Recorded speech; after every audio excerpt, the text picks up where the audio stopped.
तो ऐसे ही कन्हैया को झूठा मिथ्या करके लगा। 50 मिनट 29 सेकंड को बनने। सत्राजित नाम के राजा की कन्या सत्यभामा थी, जिसके साथ भगवान का विवाह हुआ। जोड़ दे, हम जोड़ दे। सत्राजित स्तनयाम कृष्णस्त कुरुत्तहम। सत्राजित महाराज बड़े प्रतापी राजा थे। उन्होंने भगवान सूर्य की उपासना की।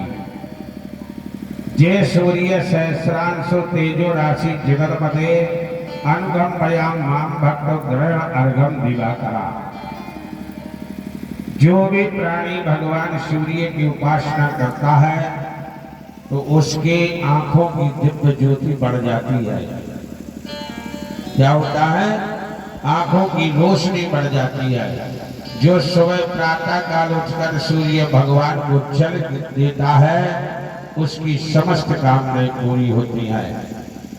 तांबे के पात्र में लाल चंदन डाल के और अपने नेत्रों के बराबर लोटा को कर ऐसे सूर्य भगवान को जल देना चाहिए। उपासना करना चाहिए भगवान सूर्य की। तेज बढ़ता है, समाज में प्रतिष्ठा बढ़ती है, समाज में प्रतिष्ठा मिलती है महाराज। आंखों की रोशनी बढ़ जाती है, पेट में किसी प्रकार का रोग नहीं होता है, निरोगी रहता है। क्योंकि संसार में जितने भी रोग होते हैं तो पेट से ही प्रारंभ होते हैं कि नहीं? पेट से। हमारे पेट में यदि कोई रोग उत्पन्न हो जाए तो शरीर जर्जर हो जाता है। तो सूर्य भगवान की उपासना करना चाहिए। सूर्य भगवान की उपासना करने से हमारा शरीर निरोग रहता है, तेजवान रहता है, ओजस्वी रहता है, तेजस्वी होता है। तो ऐसे सूर्य भगवान की उपासना हमारा सत्राजित किया करते थे। एक दिन भगवान सूर्य प्रसन्न हो गए, बोले कि परम ही वरदान मांगो। अब भगवान सूर्य से वरदान सत्राजित ने मांगा तो उन्हें श्यामंतक नाम की मणि प्रदान कर दी। बोले महाराज हम ये मणि प्रदान करते हैं, मणि देते हैं। ये महाराज 20 तोला सोना, 20 भार सोना प्रतिदिन आपको देगी और इसको अपने गले में धारण करना। नित्य प्रति पूजन करने लगे सत्राजित महाराज। एक दिन द्वारकापुरी पहुंचे। जैसे ही द्वारका पहुंचे तो उस मणि की चमक ऐसी थी जैसे कोई दूसरा सूर्य चला आ रहा हो। भगवान ने द्वारकाधीश ने कहा देखो भैया सूर्य भगवान को नहीं आ रहे मिलने।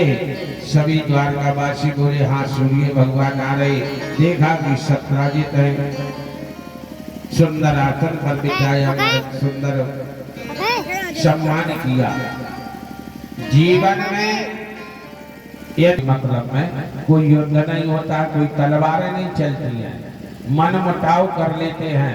अगर अपने द्वार से भी दुश्मन आ जाए तो कहते हैं कि इसको पानी। जब तुम्हारे पास आ गया, तुम्हारे दरवाजे पर आ गया तो वैसे ही महाराज वो समर्पण का भाव हो जाता है।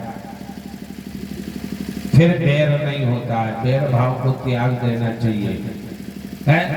संसार में कितनी सी उम्र है महाराज, कितनी सी आयु है हमारी, और इसी में बैर रखोगे।